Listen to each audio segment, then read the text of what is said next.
Shalom saudara, saya percaya hari ini kita semua dalam keadaan yang baik dan luar biasa.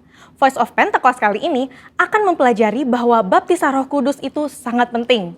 Jika kita berbicara tentang identitas insan Pentakosta, maka pengajaran yang paling sentral adalah baptisan Roh Kudus. Ini merupakan hal yang menarik dan juga sangat penting untuk disimak. Karena baptisan Roh Kudus bukan saja sangat penting bagi pertumbuhan iman kita, tetapi juga sangat penting untuk menggenapi amanat agung Tuhan Yesus. Dalam pengakuan iman GBI, disebutkan bahwa baptisan Roh Kudus adalah karunia Tuhan untuk semua orang yang telah disucikan hatinya. Tanda awal baptisan Roh Kudus adalah berkata-kata dengan bahasa roh sebagaimana diilhamkan oleh Roh Kudus. Baptisan Roh Kudus yang dimaksud adalah pengalaman dipenuhi oleh Roh Kudus setelah seseorang lahir baru atau menerima keselamatan seperti yang dialami oleh para murid-murid Yesus. Berbahasa roh adalah tanda awal seseorang dibaptis Roh Kudus. Ini adalah pemberian dari Bapa kepada setiap orang yang percaya, yang mau, dan membuka hatinya. Kenapa penting untuk orang percaya mengalami baptisan Roh Kudus? Karena ada dua manfaat utama yang dapat dirasakan, yaitu yang pertama, kita akan hidup semakin intim dengan Bapa dan menjadi kuat di dalam Dia. Bahasa roh adalah pemberian dari Bapa agar kita bisa lebih intim di dalam persekutuan dengannya. Di dalam Roma 8 ayat 26, Paulus berkata bahwa roh membantu di dalam kelemahan kita berdoa. Ketika kita berdoa dengan akal budi, mungkin ada hal-hal yang tidak terucap atau keluhan-keluhan yang tidak tersampaikan. Nah, berbahasa roh mengeluarkan keluhan-keluhan terdalam kepada Bapa secara langsung.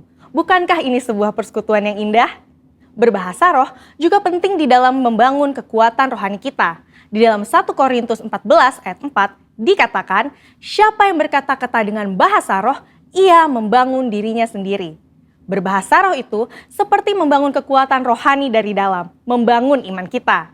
Kalau iman kita kuat, rohani kita kokoh dari dalam, maka serangan dan tekanan apapun dari luar akan sanggup kita hadapi. Seperti Paulus yang mengalami banyak tekanan dan penderitaan di dalam melayani Tuhan. Dia pernah 5 kali disesah orang Yahudi, 3 kali didera, 1 kali dilempari batu. 3 kali mengalami kapal karam bahkan terkatung-katung di lautan. Bagaimana dia bisa kuat menghadapi itu semua? Saya percaya kehidupan yang intim dengan Roh Kudus memberikan kekuatan dari dalam untuk terus melayani. Manfaat berbahasa roh yang kedua, kita mendapatkan kuasa serta keberanian untuk menginjil dan menyelesaikan amanat agung. Dalam kitab Kisah Para Rasul, ada pola yang berulang-ulang terlihat. Orang yang dipenuhi Roh Kudus diberi keberanian untuk menginjil. Dalam Kisah Para Rasul 4 ayat 8, tertulis, Petrus dalam kepenuhan Roh Kudus bersaksi dengan berani mengenai Yesus. Apa respon orang Saduki? Ayat 13 mencatat, sidang itu melihat keberanian Petrus dan Yohanes. Sesudah insiden di sidang itu, para murid berkumpul untuk berdoa. Dan Kisah Para Rasul 4 ayat 31 mencatat, mereka semua penuh dengan Roh Kudus, lalu mereka memberitakan firman Allah dengan berani. Wow, para murid yang dipenuhi Roh Kudus bukan saja diberi kuasa untuk melakukan tanda dan mujizat, tetapi diberi keberanian untuk memberitakan firman Allah. Keberanian dari Roh Kuduslah yang kita perlukan untuk menyelesaikan amanat agung di era Pentakosta ketiga ini. Roh Kudus punya kuasa yang besar dalam hidup kita. Yesus sendiri memberi peringatan keras kepada mereka yang menghujat Roh Kudus di Matius 12 ayat 32. Kata menghujat di sini memiliki arti sempit dan arti luas. Dalam arti sempit, orang-orang ini digambarkan sebagai mereka yang tidak percaya kepada kuasa Roh Kudus, sehingga di dalam hidupnya kerap merendahkan dengan kata-kata dan perbuatan.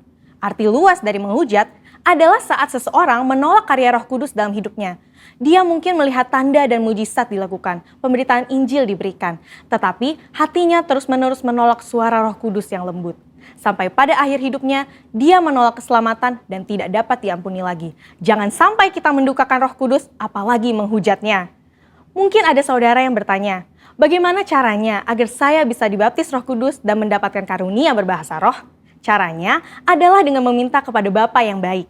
Yesus berkata, jika kamu yang jahat tahu memberi pemberian yang baik kepada anak-anakmu, apalagi Bapamu yang di sorga, Ia akan memberikan Roh Kudus kepada mereka yang meminta kepadanya.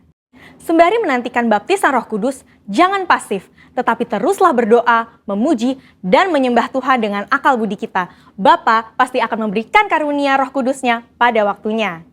Jadi, setelah mempelajari semua ini, pertanyaannya bukan haruskah kita dibaptis Roh Kudus, tetapi maukah kita dibaptis Roh Kudus? Mari terus bangun roh kita, buka hati kita sehingga kita dipenuhi Roh Kudus. Roh Kudus akan menguatkan kita dan memberi kita keberanian untuk menyelesaikan amanat agung di era Pentakosta ketiga.